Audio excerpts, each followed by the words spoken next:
आज की बात। स्वागत। आज है 14 अक्टूबर। 14 अक्टूबर 2023 और एक था वो 14 अक्टूबर 1956 जब बाबा साहेब डॉक्टर अम्बेडकर ने बुद्ध के धम्म की दीक्षा ली और अपने लाखों अनुयायियों को बुद्ध धम्म की दीक्षा दी। 67 साल का ये वक्त बीत चुका है और इन 67 सालों में क्या खास हुआ ये पूरी दुनिया के सामने है। वो जीवन जो हाशिए पर था, दबा कुचला शोषित पीड़ित जीवन था, वो जीवन आज एक ऐसे बड़े बदलाव की ओर दिखाई देता है जो बदलाव किसी ने सोचा भी नहीं था, जिसे आमूलाग्र बदल कहा जाए। और ये जो आमूलाग्र बदलाव है ये हुआ बाबा साहेब डॉक्टर अम्बेडकर की उस सोच से, जिस सोच के साथ बाबा साहेब डॉक्टर अम्बेडकर आगे बढ़े। 14 अक्टूबर को उन्होंने जो धम्म क्रांति की, धम्म क्रांति ये अपने आप में बड़ा ही खास शब्द है। यह एक ऐसी क्रांति भी है कि दुनिया में क्रांतियां तो बहुत हुई है, लेकिन उन क्रांतियों में बाबा साहेब डॉक्टर अम्बेडकर द्वारा 14 अक्टूबर 1956 को की गई ये जो क्रांति है, ये क्रांति अपने आप में महान है। और महान इस लहजे में है कि ये केवल सामाजिक परिवर्तन की बात नहीं करती, ये केवल धार्मिक नहीं, शैक्षिक नहीं, राजनीतिक नहीं, सांस्कृतिक ही नहीं, बल्कि संपूर्ण परिवर्तन, जो आंतरिक मन से जो परिवर्तन आता है, उस परिवर्तन की ये बात है। और इसलिए इस क्रांति को एक महान क्रांति कहा जाता है, क्योंकि बाबा साहेब के साथ जो समूह 14 अक्टूबर 1956 को दीक्षा की परिधि में आया और उसने बुद्ध धम्म की दीक्षा ली, तो उसमें जो बदलाव हुए वे शैक्षिक भी है, वे सामाजिक है, राजनीतिक है, आर्थिक है, सांस्कृतिक है और आंतरिक भी है।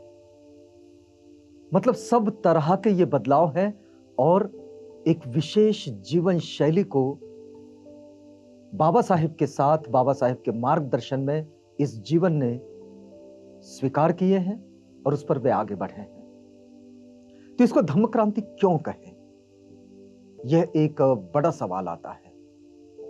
धम्म क्रांति, इसे समझने के लिए हमें थोड़ा सा इसकी पार्श्वभूमि को समझना होगा। बाबा साहेब डॉक्टर अम्बेडकर के सामने जो समुदाय खड़ा था, वो समुदाय वास्तव में जीवन का अर्थ ही खो चुका था और उसके लिए जीवन के मायने कुछ थे ही नहीं। बाबा साहेब ने उस समुदाय को जीवन के मायने दिए, उसका अर्थ बताया और ये धम्म क्रांति से आए। अब देखिएगा, हम सामान्य रूप से अगर देखें तो हर एक मनुष्य के लिए बड़ी इच्छा होती है, उसकी प्रबल इच्छा होती है, बड़ी इच्छा होती है कि वो सुखपूर्वक जीवन यापन करे। वो हाशिए का समुदाय, दबा कुचला पीड़ित समुदाय, उसके पास में ऐसा कोई जीवन तो था ही नहीं कि वो सुखपूर्वक जिए। उसके जीवन को तो शापित, उसे बिल्कुल बाहर कर दिया गया था। बाबा साहेब ने इस जीवन को जो आशाएं दी हैं, वो आशाएं धम्म क्रांति से आई है।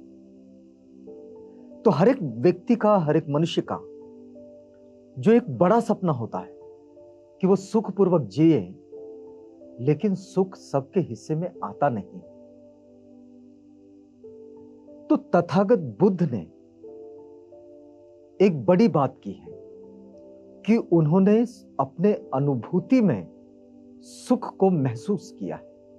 उनकी अपनी पूरी खोज उनको सुख का अनुभव कराती है। अब हम अन्य धार्मिक विचारों को देखें तो यहां सुख की जो कल्पना है वो केवल स्वर्गीय सुख की कल्पना है और मनुष्य को यह सिखाया जा रहा है कि उसे इस वक्त किसी न किसी रूप में कोई ना कोई पूजा करनी है, प्रार्थना करनी है, कर्मकांड करने हैं। लेकिन तथागत बुद्ध के पास यह बात नहीं।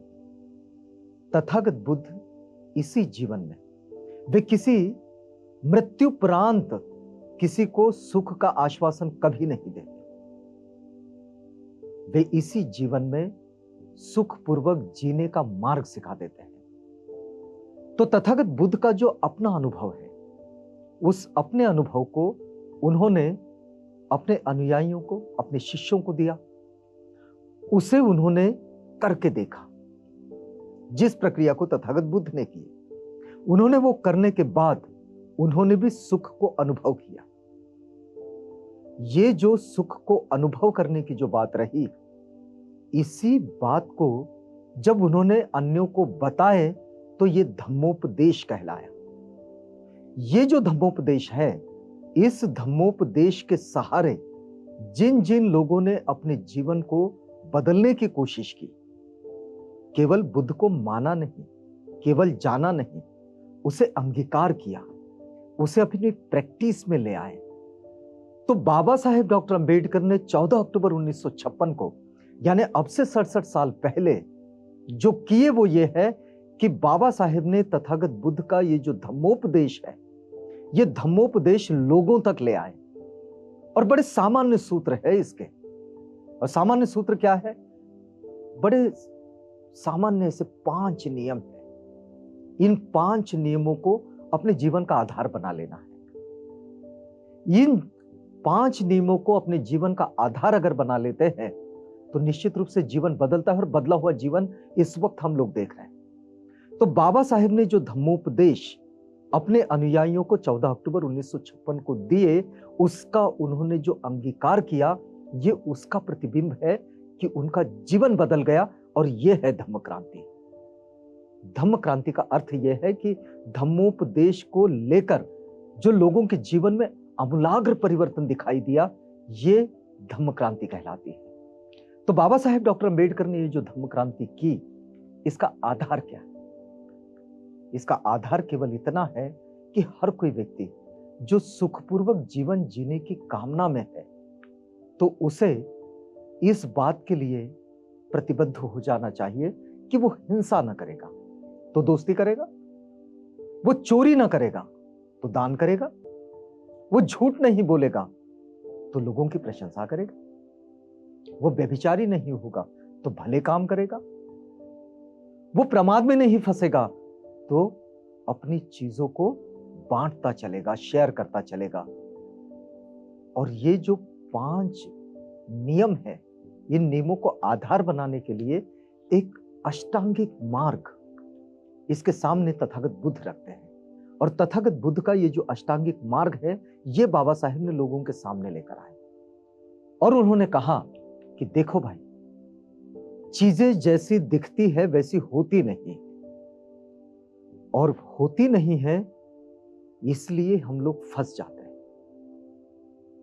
एक बड़ी पुरानी कहावत है कि जैसा होता वैसे दिखता नहीं, इसलिए लोग फंसते हैं। तो ये जो जैसा है वैसा का वैसा देखने के लिए अष्टांगिक मार्ग का पहला ही सिद्धांत है, और वो सिद्धांत है सम्यक दृष्टि का सिद्धांत। तो इसी तरह सम्यक दृष्टि हो, फिर स्मृति हो, कर्म हो, आजीविका हो, व्यायाम हो, ये सारी चीजें 8 नियमों के साथ समाधि तक, जिन नियमों को अपने जीवन में इस तरह से जोड़ लो कि ये जो 5 नियम है पंचशीलों के, इसके साथ अष्टांगिक मार्ग को जोड़ दो और अपने जीवन में सुख को पालो, दुखों से मुक्त हो जाओ।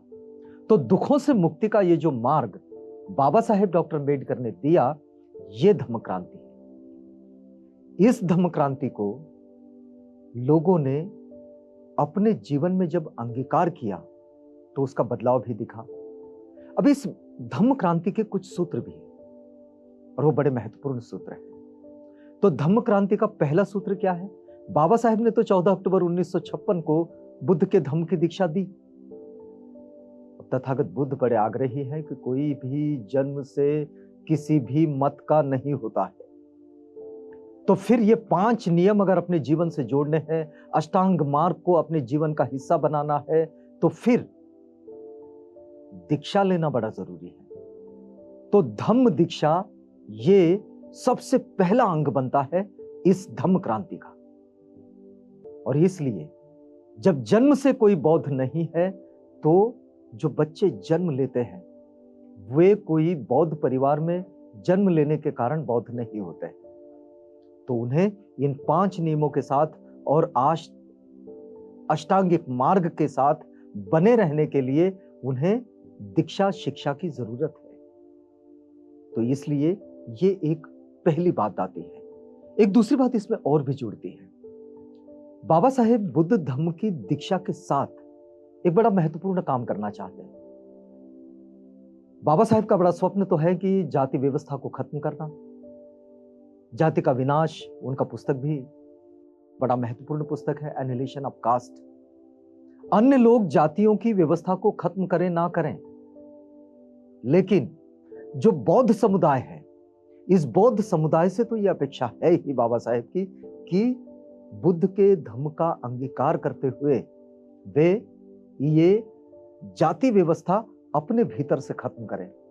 तो अपने भीतर से इस जाति व्यवस्था को खत्म करने के लिए जो अष्टांगिक मार्ग का पालन है वो तो करना ही है, लेकिन इसमें ये जो जातिगत नाम होते हैं, इन नामों को बदलने की भी सलाह आ जाती है।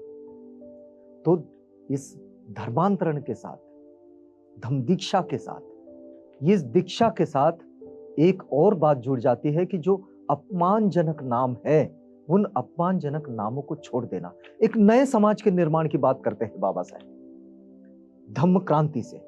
तो धम्म क्रांति से नया समाज जो निर्माण होता है वो यूं होगा। अब नाम बदला, अच्छा नाम रखे, तो अच्छे नाम के साथ अच्छी सोच और अच्छी समझ भी विकसित होती है। और ये जो अच्छा नाम अच्छी समझ के साथ, जब सोच समझ के साथ जब विकसित हुआ है और दीक्षा के साथ शिक्षा मिली है, तो एक संघीय भावना आती है। संघीय भावना ये तथागत बुद्ध की शिक्षाओं से आती है, क्योंकि तथागत बुद्ध एक बात को बड़े आग्रह पूर्वक समझाते हैं, और वो बात ये है कि हम अपने लिए जितना बेहतर जीवन चाहते हैं, उतना बेहतर जीवन हम अपने आसपास बनाने की कोशिश करें। तो अपने आसपास का जीवन हम बेहतर बनाने की कोशिश करेंगे तो एक संघीय भावना आती है, एक साथ मिलजुल कर रहने की भावना आती है, एक दूसरे के साथ समन्वय की भावना आती है, यानी जिसे हम कहें मित्रत्व वाला समाज। और इसी लहजे में बाबा साहेब भारत को बौद्धमय बनाने की बात करते हैं कि भारत बौद्धमय होगा, मतलब वो एक दूसरे के साथ मिलजुल कर रहने वाला समुदाय होगा, एक दूसरे के सुख दुख में शामिल होने वाला समुदाय होगा, एक दूसरे का द्वेष करने वाला नहीं, नफरत करने वाला नहीं, बल्कि दोस्ती करने वाला, मैत्री करने वाला। इस समुदाय को बनाने का स्वप्न बाबा साहेब देखते हैं। अब ये तीनों चीजें, इसके साथ एक और बात जुड़ती है कि हमने अपनी चीजों को चिपटे रहना, ये जो बात है, इस बात से बाबा साहेब उन्हें बाहर निकालते हैं। बौद्ध जीवन शैली चीजों से चिपटे रहने वाली जीवन शैली नहीं है, बल्कि वो अपनी जरूरत के बाद जितनी चीजें बचती है उनको बांट देने वाली उस प्रवृत्ति के हैं। तो बौद्धों की जीवन शैली बांटने वाली प्रवृत्ति है, और ये जो सेवा भाव है, ये सेवा भाव बौद्धों की जीवनचर्या का बड़ा महत्वपूर्ण अंग है। तो इन सूत्रों के साथ धम्म क्रांति विकसित होती है, और ये ही बात 1956 में बाबा साहेब डॉक्टर अम्बेडकर ने 14 अक्टूबर को की। ये केवल धार्मिक क्रांति है ऐसा नहीं, ये केवल सांस्कृतिक है ऐसा नहीं, ये केवल शैक्षिक है ऐसा नहीं, लेकिन ये भारतीय जीवन शैली को मित्रवत जीवन जीने के लिए प्रेरित करने वाली एक क्रांति है। और यही वो क्रांति है जो आधुनिक भारत को एक संवैधानिक भारत बनाने के लिए, एक बेहतर भारत बनाने के लिए, और भारत में जो सामाजिक लोकतंत्र है उसकी बुनियाद और मजबूत करने के लिए ये धम्म क्रांति, ये सबसे बड़ा आधार है। क्योंकि प्रत्येक की जीवन जीने का आधार यदि मित्रत्व है, तो फिर नफरतों को कोई स्थान नहीं होगा। तो नफरतों से दूर जाने के लिए सामाजिक जीवन शैली में जो अच्छे नीति तत्व हो वो देने की कोशिश बाबा साहेब ने 14 अक्टूबर 1956 को की है, और इसलिए ये बड़ी महत्वपूर्ण धम्म क्रांति है। इसे दुनिया एक महान धम्म क्रांति के रूप में जानती है। आज की बात में हम यहां रुकते हैं, कल मिलेंगे। तो आज की बात में किसी और विषय के साथ आपके साथ बातचीत करेंगे और आपके साथ साझा होंगे। तब तक के लिए हमें इजाजत दीजिएगा। इस मुक्ति दिवस पर आपको बहुत बहुत बधाइयां।